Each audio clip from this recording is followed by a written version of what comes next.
Hegel's Phenomenology of Spirit, Reason, Observation of the relation of self-consciousness to its immediate actuality, Phrenology. It is of course undeniable that there remains the possibility that a bump at some place or other is connected with a particular property, passion, etc. One can imagine the murderer with a high bump here at this place on the skull and the thief with one there. From this aspect, phrenology is capable of still greater expansion, for in the first instance it seems to confine itself to connecting a bump with a property in the same individual. That is, the individual possesses both. But natural or everyday phenomenology, for there must be such a science as well as a natural physiognomy, already goes beyond this restriction. It not only declares that a cheating fellow has a bump as big as your fist behind his ear, but also asserts that not the unfaithful wife herself, but the other conjugal party has a bump on the forehead. Similarly, one can imagine the man who is living under the same roof as the murderer, or even his neighbour. Of going further afield, imagine his fellow citizens, etc., with high bumps on some part or other of the skull. Just as well one can imagine the flying cow that first was caressed by the crab, that was riding on the donkey, etc., etc. But if possibility is taken, not in the sense of the possibility of imagining, but in the sense of inner possibility, or the possibility of the notion, then the object is a reality of the kind which is a pure thing and is and should be without a significance of this sort, and can therefore have it only in imagination or picture thinking. The observer, ignoring the mutual indifference of the two aspects, may nevertheless set to work to determine their relation, partly encouraged by the general rational principle that the outer is the expression of the inner, and partly supported by the analogy of the skulls of animals, which indeed may well have a similar character than human beings, but of which at the same time it will be all the harder to say what character they do have, since it cannot be easy for anyone really to enter in imagination into the nature of an animal. Should, however, the observer do so, he will find, in assuring us of the certainty of the laws he claims to have discovered, an excellent aid in a distinction which must necessarily occur to us here too. The being of spirit cannot in any case be taken as something fixed and immovable. Man is free. It is admitted that the original being consists merely of disposition, about which a man is free to do much as he wishes, or which require favourable circumstances in their development. That is, an original being of spirit is equally well to be spoken of as a being that does not exist qua being. Were observations, therefore, to conflict with what someone happens to maintain, is a law. Should it happen to be fine weather at the annual fair or on wash day, then dealer and housewife might say that really it ought to rain, and that the tendency to rain is certainly present. So too, when observing the skull, it might be said that this individual really ought to be what, according to the law, his skull proclaims him to be, and he has an original disposition, but one that has not been developed. This quality is not present, but it ought to be present.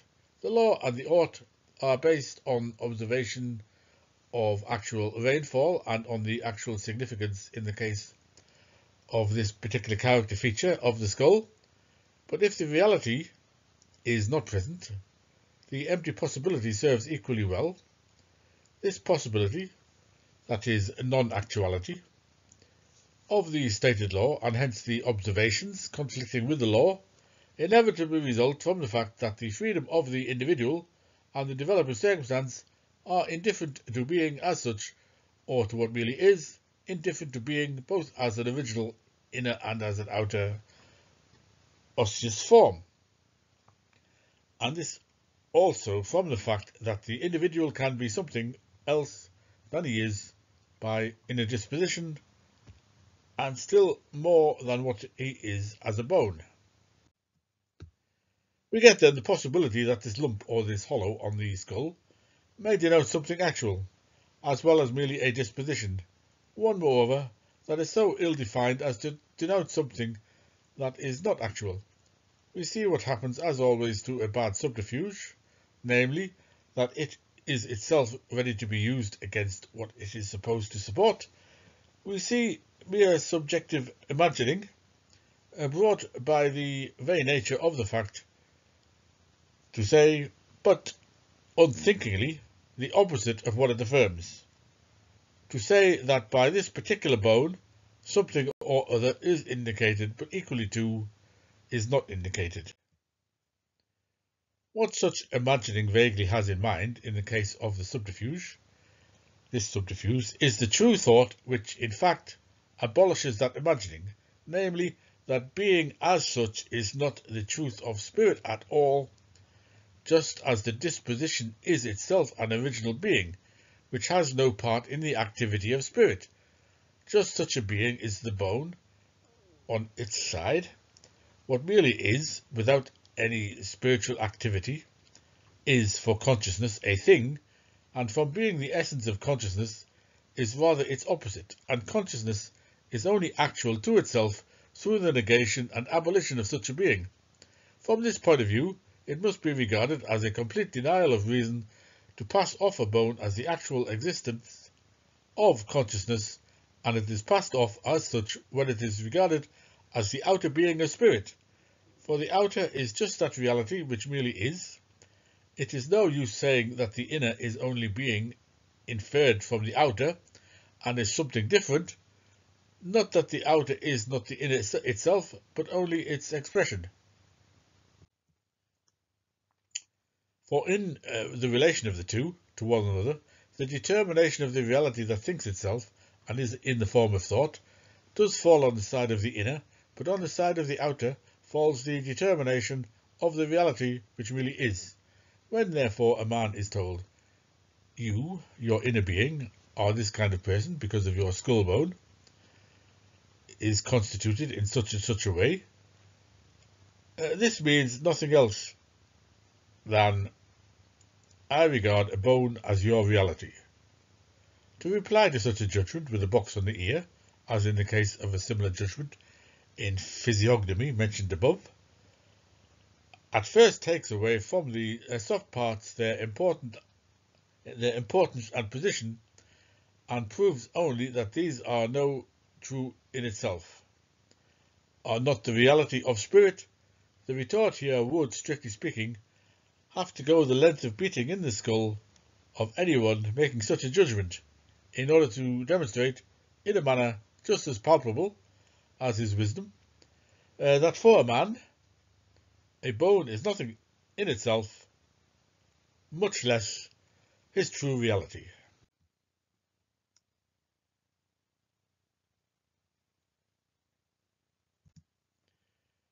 The crude instinct of self-conscious reason will reject out of hand such a science of phrenology, this other observational instinct of self-conscious reason, which, having attained to a glimpse of the cognitive process, has grasped it unintelligently in a way that takes the outer to be the expression of the inner. But the worse the conception, the less sometimes does it occur to one wherein its baldness specifically lies, and the harder it is to analyse it.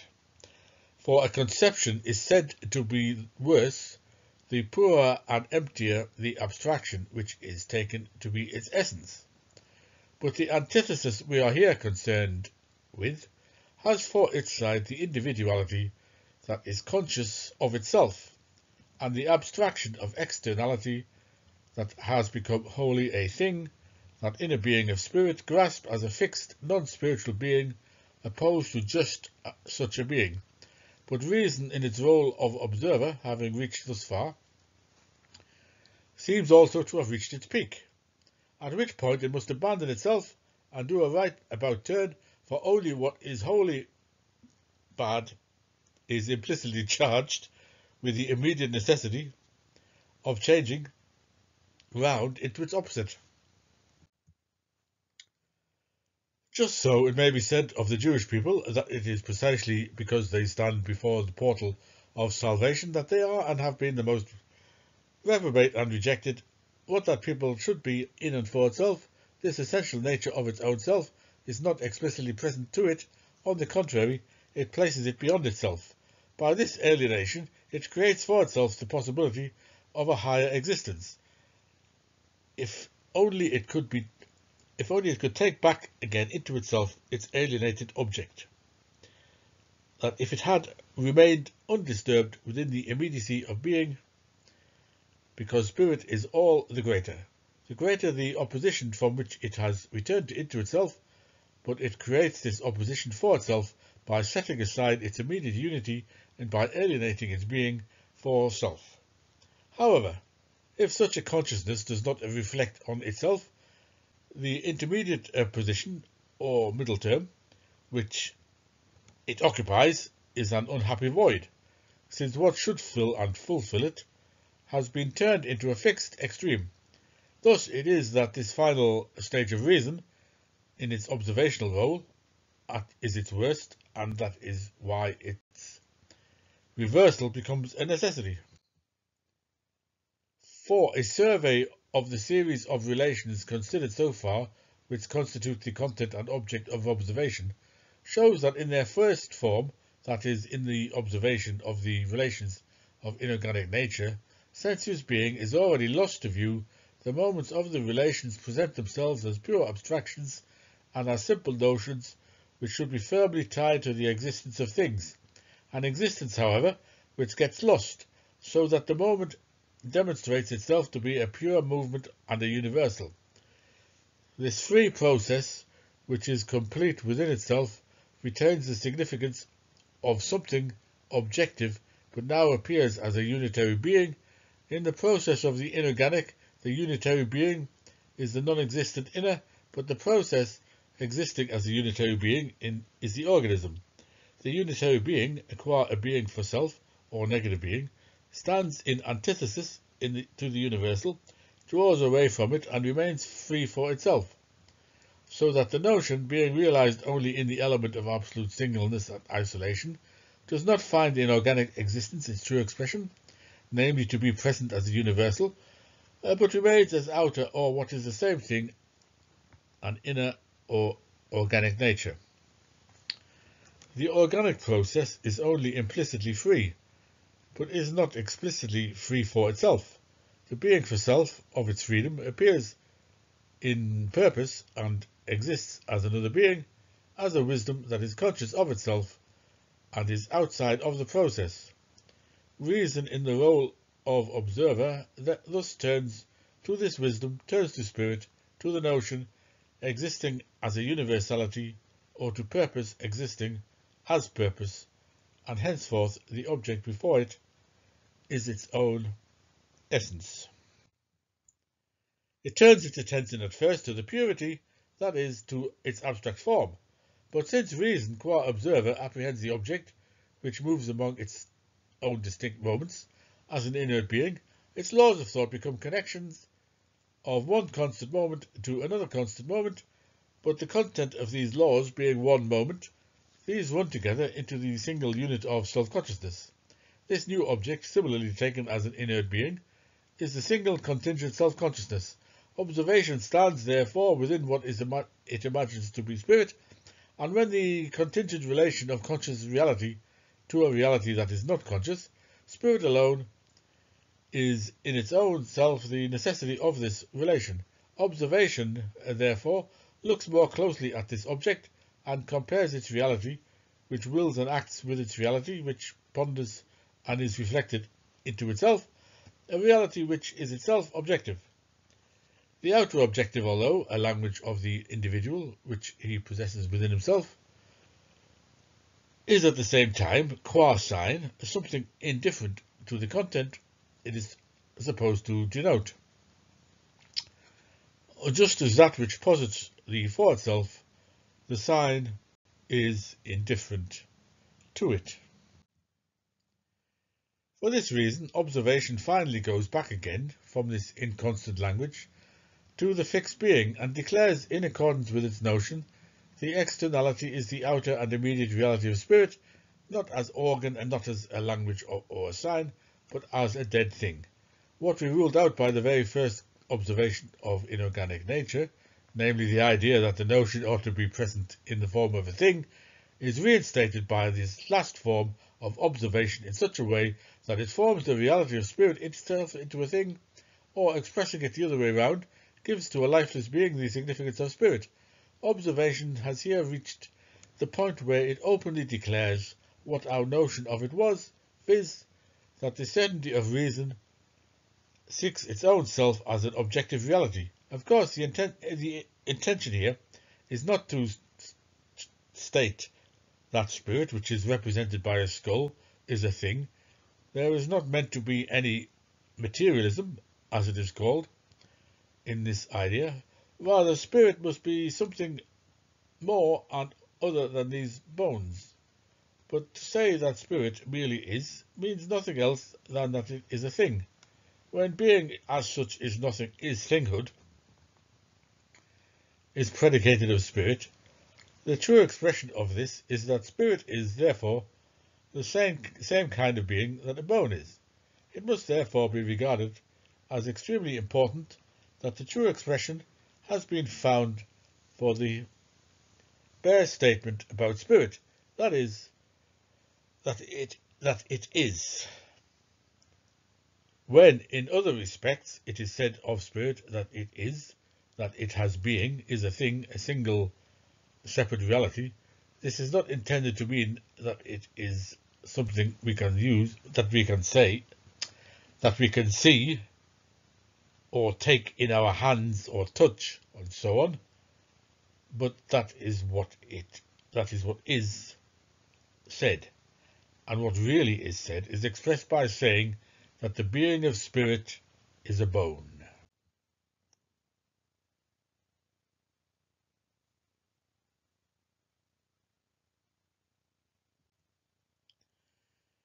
Now this result has a twofold significance. One is its true meaning, insofar as it is a completion of the outcome of the preceding movement of self-consciousness. The unhappy self-consciousness renounced its independence and struggled to make its being for self into a thing. It thereby reverted from self-consciousness to i.e. to the consciousness for which the object is something which merely is a thing. But here, what is the thing is self-consciousness. The thing is therefore the unity of the I and being the category. The object being determined thus for consciousness, the latter possesses reason. Consciousness as well as self-consciousness is in itself reason. But only that consciousness for which the object is determined as the category can be said to have reason. From this, however, we must still distinguish the knowledge of what reason is. The category, which is the immediate unity of being and self, must pass through both forms, and it is precisely for consciousness, qua observer, that the category presents itself in the form of being.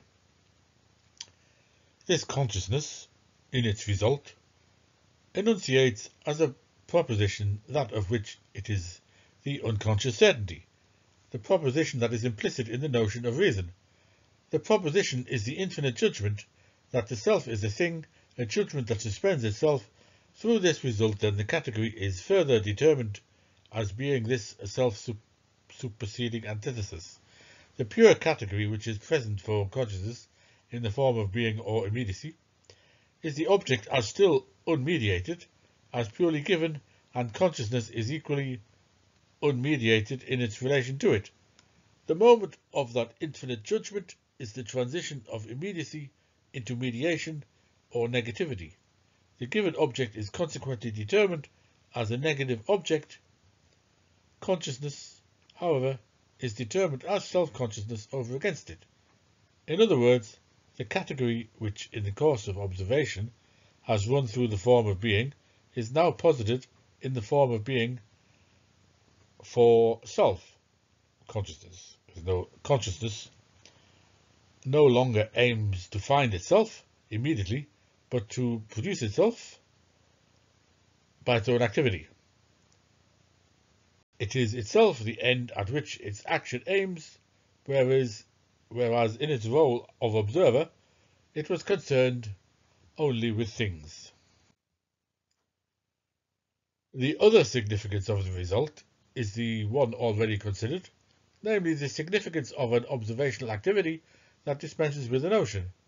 This knows no other way of understanding and expressing itself than naively asserting the reality of self-consciousness to lie in the bone just as it exists as a sensuous thing, and which at the same time does not lose its objectivity for consciousness. It has no clear consciousness, however, of what is implied in its assertion, and does not grasp the specific character of the subject and predicate and their relation in its proposition, still less in the sense of the infinite, self-suspending judgment and of the notion, rather out of a profounder self-consciousness of spirit, which here appears as a natural honesty.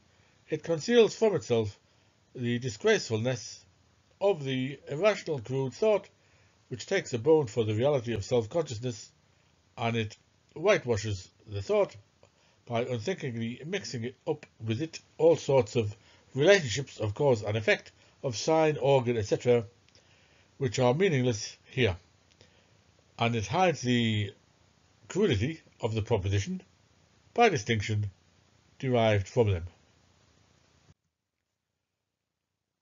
Brain fibres and the like, when regarded as the being of spirit, are no more than a merely hypothetical reality existing only in one's head, and the true reality, which has an outer existence, and which can be felt and seen, when they exist out there, when they are seen, they are then objects, and then no longer pass for the being of spirit, but objectivity proper must be an immediate sensuous objectivity, so that in this dead objectivity, for the bone is a dead thing, so far as what is dead is present in the living being itself, spirit is explicitly present as actual.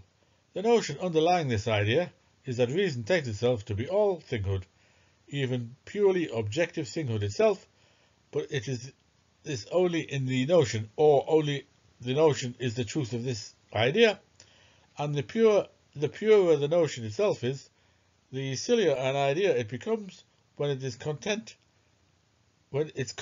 is in the form not of the notion but of picture thinking. That is, if the self-suspending judgment is not taken with the consciousness of its infinitude, but as a fixed proposition, the subject and predicate of which are valid each on its own account, the self fixed as self, the thing fixed as a thing, and yet each is supposed to be the other. Reason, essentially the notion, is directly asunder into itself, and its opposite an antithesis, which is for that very reason it is equally immediately resolved. But when reason is present as its own self and its opposite, and is held fast in the entirely separate moment of this asunderness, it is apprehended irrationally, and the purer the moments of this asunderness, the cruder is the appearance of this content, which is either only for consciousness or only ingeniously expressed by it. I think that should say. The depth which spirit brings forth from within, but only as far as its picture-thinking consciousness, where it lets it remain, and the ignorance of this consciousness about what really is saying, are the same conjunction of the high and the low which is in the living being. Nature naively expresses when it combines the organ of its highest fulfillment, the organ of generation, with the organ of urination. The infinite judgment, qua infinite, would be the fulfillment of life that comprehends itself. The consciousness of the infinite judgment that remains at the level of picture thinking behaves as urination.